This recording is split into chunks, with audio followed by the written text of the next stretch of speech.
تو گھروں کی آبادی کا تعلق میرے عزیزوں وہ حسن سلوک، بیوی کے سلوک اچھا ہو، بیوی کے اخلاق اچھے ہوں، گھر آباد ہے، خامد کے اخلاق اچھے ہوں، گھر آباد ہے۔ اولاد سے حسن سلوک ہو، اولاد پہلے 10 سال اولاد کو دے دو، ساری زندگی تمہیں دے گی۔ 3 سال کا بچہ اسکول ڈال دیتے ہیں، 3 سال کے بچے کو روتے ہوئے بھیجتے ہیں، روتے ہوئے لاتے ہیں، اس کے دل میں ماں باپ کی نفرت جمنا شروع ہوتی۔ میں 11 سال کا تھا جب میرے باپ نے مجھے گاؤں سے سینٹرل ماڈل اسکول لاہور بھیجا کہ اس کو ڈاکٹر بنانا ہے۔ 11 سال کی عمر ماں باپ سے جدا ہونے کی نہیں ہوتی۔ اللہ نے ہمیں ایک چھوٹی سی بادشاہت دی اپنے علاقے کی، اور وہاں میں ہاسٹل میں چلا گیا، روٹی کھانے جاؤ میس میں، اور کپڑے دھونے کے لیے دھوبی تلاش کرو، بستر خود اٹھاؤ، کپڑے خود سیٹ کرو۔ تو میں اندر سے ٹوٹ گیا، بکھر گیا، اور میرا دل ماں باپ کی محبت کے لیے مر گیا۔ پھر نہ زندہ ہو سکا، نہیں زندہ ہو سکا۔ میں اپنے بھائی پہ رشک کرتا تھا، وہ میٹرک تک ماں باپ کے ساتھ رہا، وہ ماں سے ایسے لاڈ کرتا تھا کہ میں اپنی بیگم سے کہتا یہ جیسے میرا بھائی ماں کے ساتھ کرتا ہے۔ میرے اندر یہ جھوک نہیں اٹھتی۔ میں نے اللہ کے فضل سے تبلیغ میں لگنے کے بعد نوکر کی طرح ماں باپ کی خدمت کی، لیکن دل نے ساتھ نہیں دیا کہ وہ شمع بجھی جل نہیں سکی۔ آج کے ماں باپ 3 سال کے بچے کو اسکول ڈال کے کیسے کہیں کہ ہمارا بچہ ہمارا فرما بردار ہو؟ نہ ماں نے گود دی، نہ باپ نے سایہ دیا۔ ایک ماں 2 بچے نہیں سنبھالتی، ایک ٹیچر 30 بچے کیسے سنبھالے گی تھوڑی تنخواہ کے ساتھ؟ تنخواہیں تھوڑی۔ ہمارے اسکول تو آج کل تعلیمی ادارے نہیں ہیں، کاروباری ادارے ہیں۔ ایک لطیفہ ہے، ایک مس نے بچوں سے کہا بچوں بولو CUP سپ، سپ سانپ، ٹھیک ہے نا، CUP سپ۔ لڑکوں نے کہا نہیں مس CUP تو کپ ہوتا ہے۔ کہا نہیں کہو CUP سپ۔ کہا نہیں مس CUP کپ ہوتا ہے۔ کہا بیٹو اتنی تھوڑی تنخواہ میں CUP سپ ہی رہے گا، کپ نہیں ہو سکتا ہے۔ تو ہمارے اسکولوں کی یہ تعظیم ہے۔ یہ اللہ کے بندے خود کروڑوں روپے کماتے ہیں اور امپلائز کو اتنا ہی بھی نہیں دیتے کہ روٹی ڈھنگ سے کھا سکے، تو انہوں نے بچوں کی تربیت کا کرنا، انہوں نے بچوں کو کیا پڑھانا؟ جو ماں بچے کے لیے نہیں تھک سکتی۔ پھر اس موبائل نے اولاد ماں باپ کو ایک دوسرے سے کاٹ کے رکھ دیا۔ ہمارے فیصل آباد میں ایک خاتون اسکول ٹیچر اور خامند ان کے اچھے پوسٹ پر، تو وہ پیپر چیک کر رہی تھی، رونے لگی۔ تو ان کے خامند نے پوچھا کیوں رو رہی؟ اس نے ایک پیپر آگے کر دیا، رول نمبر ڈیش ڈیش۔ تو اس میں ایک تھا کہ آپ کیا بننا چاہتے ہیں، بچوں سے سوال آپ کیا بننا چاہتے ہیں؟ تو اس بچے نے لکھا تھا کہ I want to be a smartphone, میں اسمارٹ یہ موبائل بننا چاہتا ہوں، یہ آئی فون بننا چاہتا ہوں اور سیمسنگ فون بننا چاہتا ہوں، اس لیے کہ جب میں گھر آتا ہوں تو میں دیکھتا ہوں میری ماں مجھے اتنی توجہ نہیں دیتی جتنے اپنے موبائل کو دیتی ہے۔ جب میں اس سے بات کرتا ہوں تو مجھے نہیں دیکھتی، موبائل کو دیکھتی رہتی، مجھ سے باتیں کرتی ہے۔ اور جب میں اپنے ابا سے بات کرتا ہوں، اپنے لیپ ٹاپ پہ بیٹھا ہوتا ہے، وہ اسے دیکھتا رہتا ہے، مجھے توجہ نہیں دیتا۔ تو اس سے اچھا ہے کہ میں انسان کی بجائے ایک موبائل فون ہوتا کہ میرے ماں باپ مجھ سے پیار تو کرتے۔ تو اس نے میاں نے کہا تو اس میں رو کیوں رہے ہو؟ کہ یہ تیرے بیٹے کا پیپر ہے، یہ میرے تیرے بیٹے کا پیپر ہے، یہ میرے تیرے بیٹے کا پیپر ہے۔ ایک اس موبائل نے ہماری زندگیوں کو تلخ کر دیا، برباد کر دیا، تباہ کر دیا۔ یہ استعمال کی چیز تھی، نہ کہ ہلاکت کی چیز۔ میراسیاں نو پتر ملیا، انہیں چم چم کے مار چھڑیا۔ پاکستانیوں کو موبائل ملا، ٹائلٹ میں بھی بول رہے ہوتے ہیں، ٹائلٹ میں بھی سودے کر رہے ہوتے ہیں یہ یوسف جیسے۔ اتنی تلخ زندگی، گاڑی چلاتے ہوئے موبائل، کہاں ٹکر مارو گے؟ میرے کالج کا جگری یار 2 ٹکڑے کر دیا بس والے نے اس کے پیچھے، پوری گاڑی اس پہ چڑھا دی۔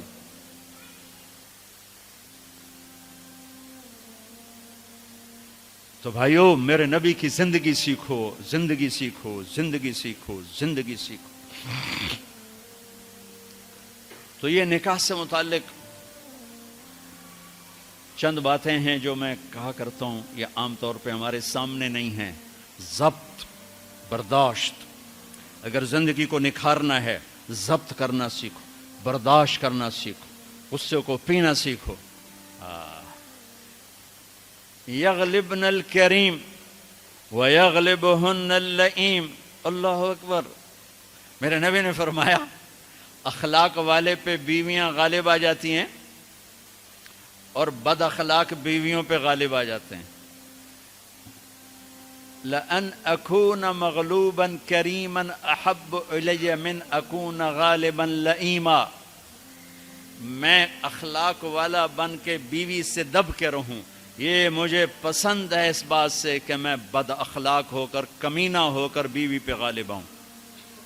لئیم بد اخلاقی کی آخر جس کو ہم کمینہ کہتے ہیں۔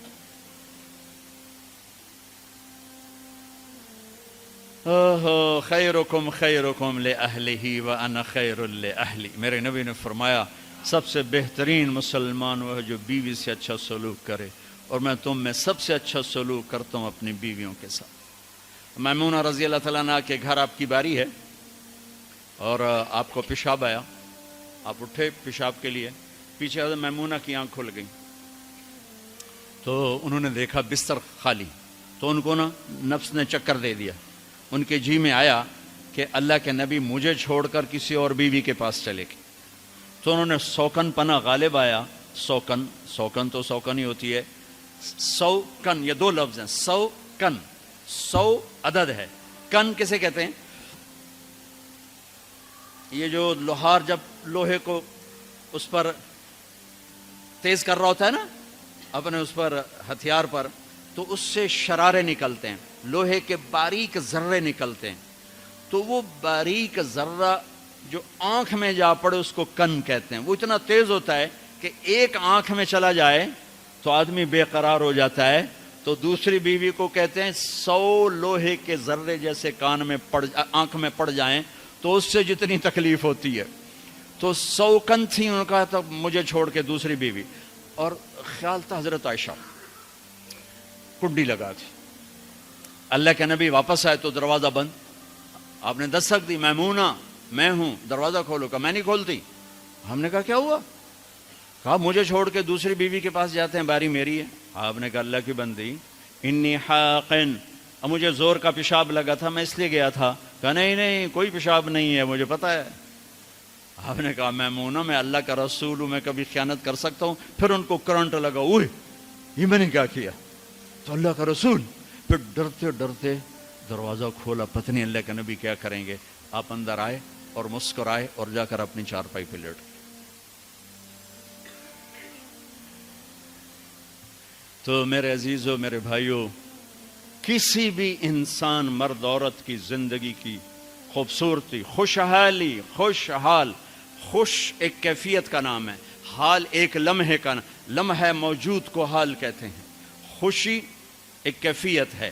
لوگ کیا سمجھتے ہیں خوشحال ہے، پیسے بہت ہیں، میں نے تو کسی پیسے والے کو خوشحال نہیں دیکھا، سب کو میں نے اپنے مسائل کا میں گھرا ہوا دیکھا ہے۔ خوش اور حال دو لفظوں کو ملا کر گیا خوشحالی، خوشحال، ہر لمحہ موجود میں خوشی ہو، ہر لمحہ گزرنے والے میں خوش ہوں، اس کا تعلق میرے آپ کے اخلاق کے ساتھ ہے، پیسوں کے ساتھ نہیں، چیزوں کے ساتھ نہیں۔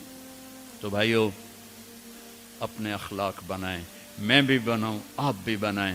اور میرے نبی نے کہا علی میں تمہیں اولین و آخرین کے اخلاق بتاؤں، اولین و آخرین کا جی کیا ہیں؟ وَتَصِلُ مَنْ قَطَعَكَ وَتُعْتِ مَنْ حَرَمَكَ وَتَعْفُ عَمَّنْ ظَلَمَكَ، جو توڑے اس سے جوڑ، سبحان اللہ، جو نہ دے اس کو دے، جو زیادتی کرے اسے معاف کر دے۔ کہ یہ اولین و آخرین کے اخلاق ہیں۔ اور جو یہ سیکھ گیا، آپ نے کہا میں ضامن ہوں جنت الفردوس میں گھر لے کر دوں۔ اس کا نام تزکیہ ہے، اس کا نام اخلاق کی انتہا کا نام تزکیہ ہے۔ قلب جاری ہونے کا نام تزکیہ نہیں، اخلاق کی انتہا پر پہنچنے کا نام تزکیہ ہے۔ تو میرے عزیزو، اپنے آپ کو بھی سناتا ہوں، آپ کو بھی، فرحان کو بھی، سب کو، ہم اپنے گھروں کو خوبصورت بنائیں اچھے اخلاق کے ساتھ۔ جس کے اخلاق اچھے ہیں، جسے برداشت کرنا آتا ہے، تعریف کرو، اپنے بچوں کی تعریف کرو، اپنے شاگردوں کی کوئی خوبی دیکھو تعریف کرو، اپنی بیوی میں کوئی خوبی دیکھو تعریف کرو، اپنے ماں باپ میں کوئی خوبی دیکھو تعریف کرو، بیوی اپنے خامن میں کوئی خوبی دیکھے تعریف کرے تو دل بڑا ہو جاتا ہے۔ خوشامد حرام ہے، تعریف حق ہے۔ جو آپ سنتے ہو حدیث پاک، جو تمہارے منہ پہ تمہاری تعریف کرے اس کو منہ میں مٹی ڈالو، یہ اس سے مراد تعریف نہیں، خوشامد ہے۔ جو تمہاری خوشامد کرے اس کے منہ میں مٹی ڈالو۔ یحبون ان یحمدوا بما لم یفعلوا، یہ خوش آمد ہے، تعریف کسی مسلمان کا جائز حق ہے اس کی خوبی پر اپنی بھی۔ وہ ڈاکٹر عبدالحی صاحب رحمۃ اللہ علیہ ایک مرید کے ہاں گئے کھانا کھانے، تو کھانا ان کو پسند آیا، انہوں نے مرید سے پوچھا کس نے بنایا؟ کہا جی میری بیگم نے بنایا۔ کہا بلاؤ۔ وہ بیگم آ گئی تو کہنے لگے بیٹی میں نے آپ کے ہاتھ کا پکا کھانا کھایا، بہت بڑھیا تھا، بہت پسند آیا، جزاک اللہ خیر، جزاک اللہ خیر۔ تو وہ بیگم رونے لگی زاروں قطار۔ تو ڈاکٹر صاحب رحمۃ اللہ علیہ نے پوچھا بیٹی رونے کی کیا بات ہے؟ کہا حضور آپ کے مرید کے پاس 30 سال ہو گئے، 30 سال میں ایک لفظ کبھی میں نے اپنی تعریف کا نہیں سنا۔ دنیا کا بڑا بخیل انسان ہے جو کسی کی جائز تعریف بھی نہ کر سکے۔ تو بھائیو رشتوں کو پانی پلاؤ، حسن سلوک کے ساتھ، تعریف کے ساتھ، درگزر کے ساتھ، محبت کے ساتھ، شفقت کے ساتھ، سینہ کھلا رکھو۔ اللہ نے عبادات کے اشارے کیے، اخلاق کو تفصیل تفصیل تفصیل سے بتایا۔ تو اللہ تعالیٰ میرے بھی اخلاق اچھے کر دے، آپ کے بھی اچھے کر دے۔ اگر ہمارا علمی حلقہ حسن سلوک، حسن اخلاق اور زبان کی شدت سے نرمی پر آ جائے تو کیا سے کیا پھول کھل جائیں گے، کیا سے کیا گل کھل جائیں گے۔ اسی چیز کو اپنے گھروں میں زندہ کرنا ہے۔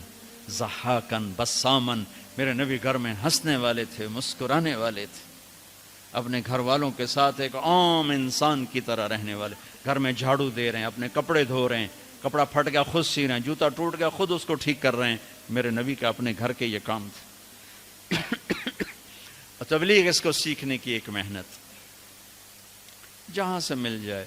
تبلیغ خوبصورت محنت ہے، تزکیہ کی ہے، اللہ کے نیک بندوں کی صحبت میں بیٹھو، جہاں سے بھی یہ دولت ملے اسے حاصل کرنے کی کوشش کرو۔ اور تبلیغ ایک اس وقت کھلا راستہ ہے، جاؤ گے تو اللہ تعالیٰ بہت کچھ نصیب فرمائیں گے۔ ارادہ کرتے ہیں انشاءاللہ۔ تو اب آپ ایک ماحول میں، ایک معاشرے میں ہو